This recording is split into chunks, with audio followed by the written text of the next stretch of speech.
Hello everyone. हाँ जी, हमारी unit continue चल रही थी electrochemistry.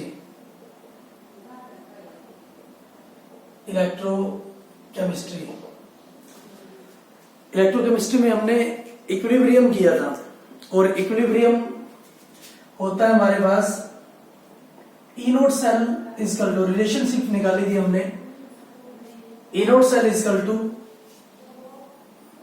RT by NF ln of KC। KC हमारे पास क्या था? Equilibrium constant. क्लियर है?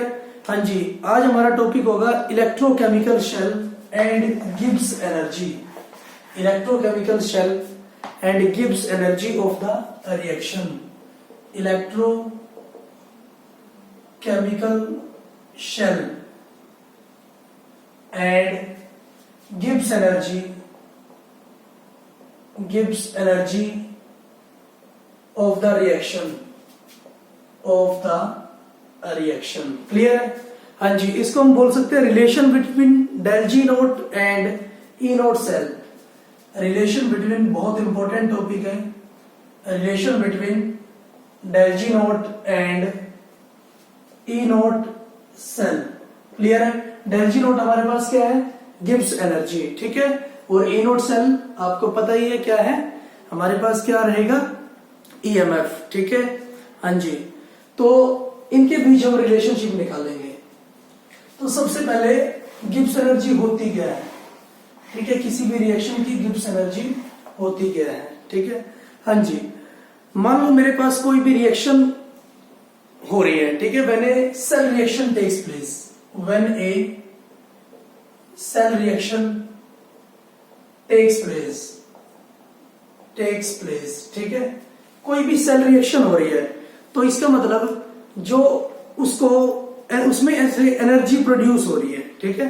कोई भी सेल रिएक्शन होती है तो उसमें से जो इलेक्ट्रिकल एनर्जी है वो प्रोड्यूस होती है। तो इसका मतलब क्या हुआ, जो वर्क डन है, जो हमारे पास सेल है या हमारे पास सिस्टम है, सेल को हम क्या बोल सकते हैं? सिस्टम भी बोल सकते हैं, ठीक है। जो हमारे पास सिस्टम है उसने वर्क किया है, ठीक है। Work done by the system, ठीक है। हाँ जी, क्योंकि सेल ने वर्क किया है और सेल ने अगर कोई भी वर्क किया है या सिस्टम ने कोई भी वर्क किया है तो सिस्टम की कोई ना कोई एनर्जी क्या होगी? कम होगी, ठीक है। हाँ जी, हम बोल सकते हैं the work done by the system, ठीक है। अगर कोई भी सिस्टम, ठीक है, सिस्टम यहां पर क्या है? सेल है, ठीक है। अगर कोई भी सिस्टम वर्क करता है तो इसका मतलब उसकी कोई ना कोई एनर्जी क्या होगी? डिक्रीज होगी, ठीक है। और जितना ज्यादा वो वर्क करेगा, जितना ज्यादा वो काम करेगा, उतनी ज्यादा एनर्जी डिक्रीज होगी। तो मैं बोल सकता हूं work done by the system is equal to decrease in the energy of the system.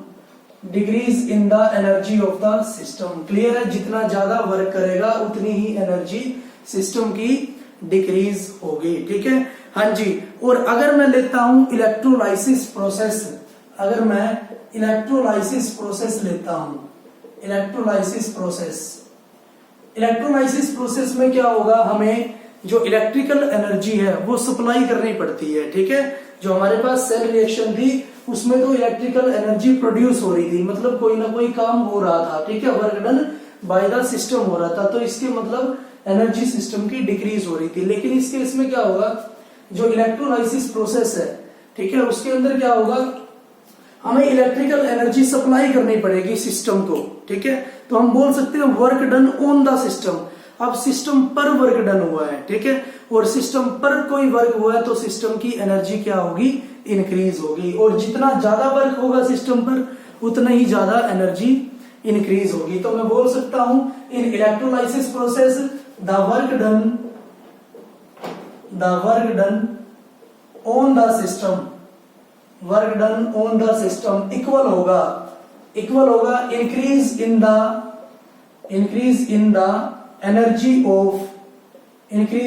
Energy of the system. Clear है? जितनी ज्यादा एनर्जी इंक्रीज होगी उतना ही ज्यादा सिस्टम पर क्या होगा? वर्क होगा। क्लियर है? ठीक है, हाँ जी।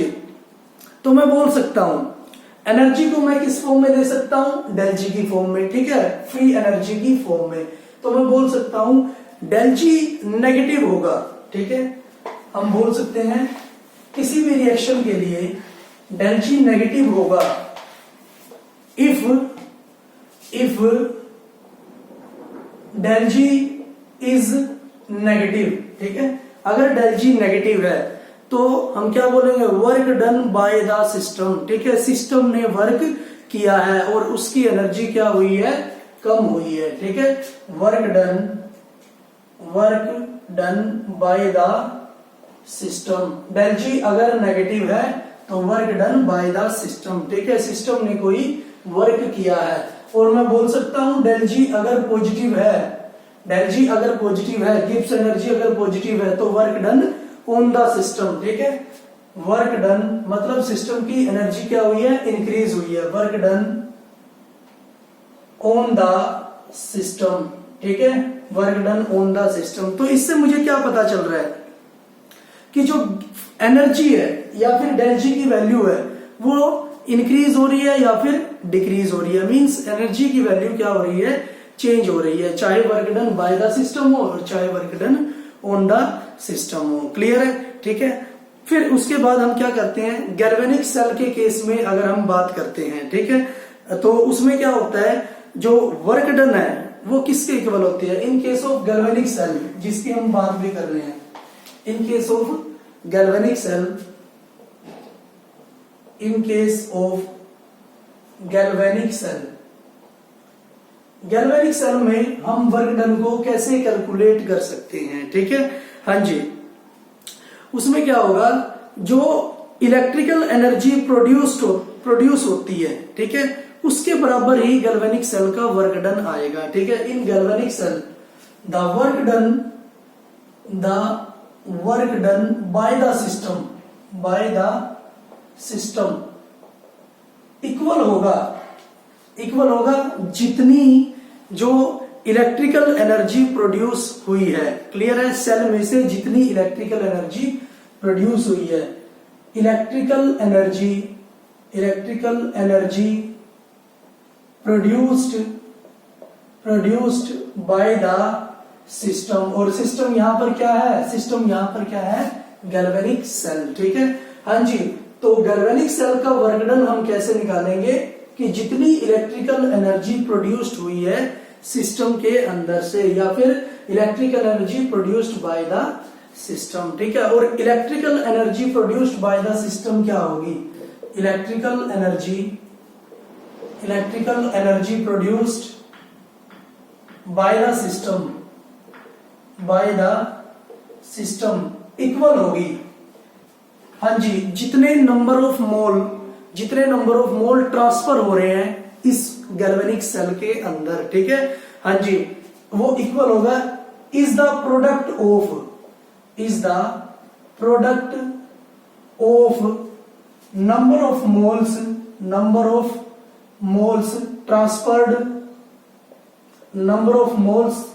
Transferred into the cell and number of moles transferred into the cell and EMF of the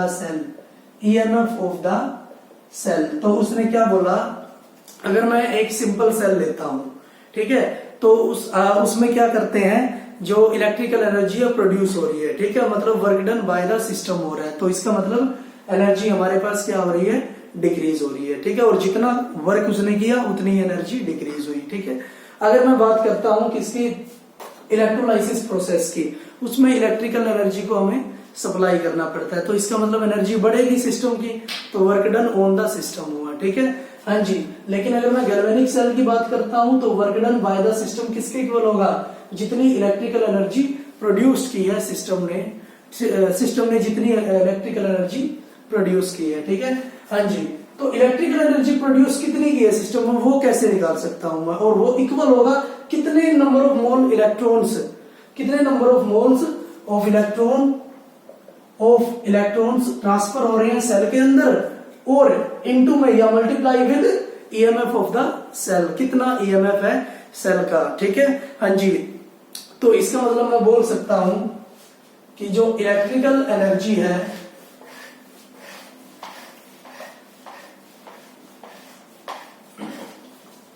मैं बोल सकता हूं जो इलेक्ट्रिकल एनर्जी प्रोड्यूस्ड है, electrical energy produced by the cell, वो इक्वल है number of electron flow, number of electron flow into the cell into EMF, ठीक है, इनटू ईएमएफ ई सेल, ठीक है, product of the number of electron flow in the cell and EMF of the cell, ठीक है। हाँ जी, अगर एक electron transfer कर रहा है, अगर एक इलेक्ट्रॉन फ्लो कर रहा है, ठीक है, तो मैं निकाल सकता हूं उसकी जो इलेक्ट्रिकल एनर्जी होगी वो किसके इक्वल होगी, 1 फैराडे के, ठीक है, 1 Faraday into EMF of the cell के। क्लियर है? अगर n इलेक्ट्रॉन फ्लो कर रहे हैं, तो मैं बोल सकता हूं NF के, ठीक है, NF इंटू ई सेल के बराबर हमारे पास क्या होगी, इलेक्ट्रिकल एनर्जी प्रोड्यूस होगी, ठीक है। इलेक्ट्रिकल एनर्जी की बात कर रहा है तो मैं बोल सकता हूं कि जो डेल जी है, ठीक है, डेल जी है वो किसके इक्वल होगा, मैंने बोला electrical energy produced by the cell, ठीक है, प्रोड्यूस्ड बाय द सेल या work done by the cell, ठीक है, work done by the cell, तो मतलब सेल की जो एनर्जी है वो क्या होगी, डिक्रीज होगी।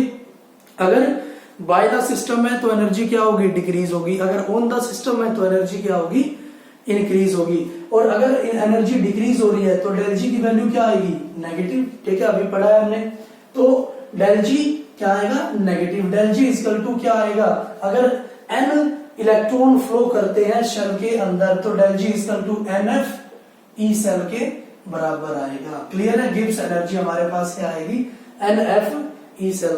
क्लियर है? हाँ जी। और अगर स्टैंडर्ड कंडीशन हम लेते हैं, तो हम बोल सकते हैं del G naught equal to क्या आएगा, minus NF E naught cell. Clear है? EMF at standard conditions, del G naught equal to minus NF E naught cell के बराबर। और ये रिलेशनशिप आई है हमारे पास गिब्स एनर्जी और EMF ऑफ द सेल के बीच। क्लियर है? हाँ जी। इससे हम क्या कर सकते हैं, रिलेशनशिप निकाल सकते हैं गिब्स एनर्जी और इक्विलिब्रियम कांस्टेंट के बीच भी, ठीक है। रिलेशनशिप हम डिराइव कर सकते हैं और उसके बिहाफ पर ही आपके पास न्यूमेरिकल्स आते हैं पेपर में, ठीक है। हाँ जी। अभी आपको पता है ये आपके पास क्या है, गिब्स एनर्जी, ये आपके पास क्या है, EMF ऑफ द सेल या फिर standard EMF of the cell, क्योंकि स्टैंडर्ड पोजीशन पे हमने लिया है। और इसको भी हम बोल सकते हैं standard Gibbs energy, standard Gibbs energy. और यहां पर n क्या है, नंबर ऑफ इलेक्ट्रॉन्स, ठीक है, फ्लो इन द सेल, कितने इलेक्ट्रॉन फ्लो कर रहे हैं सेल के अंदर, ठीक है। हाँ जी। F क्या है, फैराडे कांस्टेंट, और फैराडे कांस्टेंट की वैल्यू क्या है, 96,500 कूलम। क्लियर है? इसकी वैल्यू क्या पुट करनी है, 96,500 कूलम, ठीक है। और ई नोट सेल क्या है, स्टैंडर्ड EMF, ठीक है, standard electrode potential of the cell, standard electrode potential of the cell. Clear है? सेल का स्टैंडर्ड इलेक्ट्रोड पोटेंशियल होगा, ठीक है। ये आपके पास रिलेशनशिप आ चुकी है। नेक्स्ट हम बात करते हैं रिलेशन बिटवीन गिब्स एनर्जी या standard Gibbs energy and equilibrium constant. Relation between standard Gibbs energy and equilibrium constant के बीच रिलेशनशिप, ठीक है। हाँ जी। इक्विलिब्रियम कांस्टेंट आपको पता है, आपने क्या निकाला था, E naught cell equal to RT by NF लॉन KC, ठीक है। हाँ जी ठीक है 298 केल्विन, ठीक है temperature. RT by NF ln Kc के इक्वल था E नोट सेल, ठीक है। हाँ जी अभी आपने देखा है जो गिब्स एनर्जी है del G naught equal to वो है आपके पास minus NF E naught cell के बराबर, ठीक है। यहाँ पर भी क्या है N इलेक्ट्रॉन है, नंबर ऑफ इलेक्ट्रॉन्स है, और F फैराडे कांस्टेंट है। यहाँ पर भी N क्या है, नंबर ऑफ इलेक्ट्रॉन्स है, और F फैराडे कांस्टेंट है, ठीक है। हाँ जी पुट करते हैं E नोट सेल की वैल्यू पुट करते हैं, यहाँ से E नोट सेल की वैल्यू हम पुट करते हैं तो ये आ रहा है मेरे पास del G naught equal to minus NF into RT by NF ln Kc, ठीक है। RT by NF ln Kc, NF से NF कैंसिल आउट हुआ तो ये आया मेरे पास del G naught equal to minus RT ln Kc, ठीक है। बहुत ज्यादा इंपॉर्टेंट रिलेशनशिप है, माइनस RT ln Kc के बराबर होगा हमारे पास क्या, डेल जी नोट। क्लियर है, गिब्स एनर्जी। और ये माइनस क्या डिनोट करता है, माइनस डिनोट करता है कि सिस्टम की जो एनर्जी है वो क्या हुई है, डिक्रीज हुई है, ठीक है। और ये एक स्पॉन्टेनियस प्रोसेस को भी बताता है। आपने 11th में किया होगा spontaneity of A reaction. Spontaneity of A reaction में आपने क्या किया था कि जो एनर्जी टर्म्स है, ठीक है, थर्मोडायनेमिक्स आपने पढ़ी है, जो एनर्जी टर्म्स है डेल जी नोट वैल्यू है, एनर्जी टर्म है, वो क्या होगी, हमेशा नेगेटिव होगी। और इसमें भी ये क्या आ रहा है, नेगेटिव आ रहा है, ठीक है। और इस नेगेटिव का मतलब क्या है, एनर्जी डिक्रीज हो रही है। क्लियर। हाँ जी मैं एक और रिलेशनशिप इसके निकाल सकता हूं, लोन की अगर मैं वैल्यू पुट करता हूं, लोन इक्वल टू क्या होता है, लोन इक्वल टू होता है 2.303 log Kc, ठीक है। 2.303 log Kc, या लोन के को मैं Kc को मैं लिख सकता हूं 2.303 log Kc। हाँ जी तो del G naught equal to हमारे पास आया है माइनस 2.303 RT log Kc के बराबर। क्लियर है, ठीक है, माइनस 2.303 RT log Kc के बराबर। क्लियर है। तो ये आपके पास रिलेशनशिप आ चुकी है इक्विलिब्रियम कांस्टेंट और गिब्स एनर्जी के बीच, ठीक है। तो आज आपने क्या क्या पढ़ा है इसमें, एक तो गिब्स एनर्जी होती क्या है, ठीक है। गिब्स एनर्जी क्या होगी, किसी भी सिस्टम की एनर्जी या तो डिक्रीज हो रही है या फिर इंक्रीज हो रही है। क्लियर है, उसको ही हम गिब्स एनर्जी के टर्म में कैलकुलेट करते हैं। और गिब्स एनर्जी की रिलेशनशिप किसी भी गैल्वेनिक सेल के लिए गिब्स एनर्जी कैसे निकालते हैं, वो किस तरह से निकालते हैं, गिब्स एनर्जी इक्वल होगी गैल्वेनिक सेल के लिए कि कितने इलेक्ट्रॉन उसमें से फ्लो कर रहे हैं, ठीक है, कितनी इलेक्ट्रिसिटी उसमें से फ्लो कर रही है, और प्रोडक्ट होगा ईएमएफ किसी भी सेल के ईएमएफ के, ठीक है। एक तो आपने रिलेशनशिप ये पढ़ी है इसमें। फिर आपने पढ़ा कि स्टैंडर्ड कंडीशंस पर, ठीक है, स्टैंडर्ड की कंडीशंस पर गिब्स एनर्जी को मैं क्या बोलता हूं, standard Gibbs energy minus NF E cell, ठीक है। Standard Gibbs energy del G naught equal होगा minus NF E naught cell के। क्लियर है, एक आपने रिलेशनशिप ये पढ़ी है यहाँ पर, ठीक है। उसके बाद आपने पढ़ा है कि इक्विलिब्रियम कांस्टेंट के बीच और गिब्स एनर्जी के बीच रिलेशनशिप, और वो होगी आपके पास del G naught equal to minus RT ln Kc के बराबर होगी। एक ये रिलेशनशिप आपने पढ़ी है, या फिर लोन की वैल्यू पुट कर दो, del G naught equal to minus 2.303 RT log Kc के बराबर होगा, ठीक है। Del G naught equal to minus 2.303 RT log Kc के बराबर होगा, ठीक है। इसके बिहाफ पर हम न्यूमेरिकल करेंगे नेक्स्ट लेक्चर में। तो आज के लिए इतना ही, इसको बड़े अच्छे से आपको रिवाइज करना है। Thank you for motivation.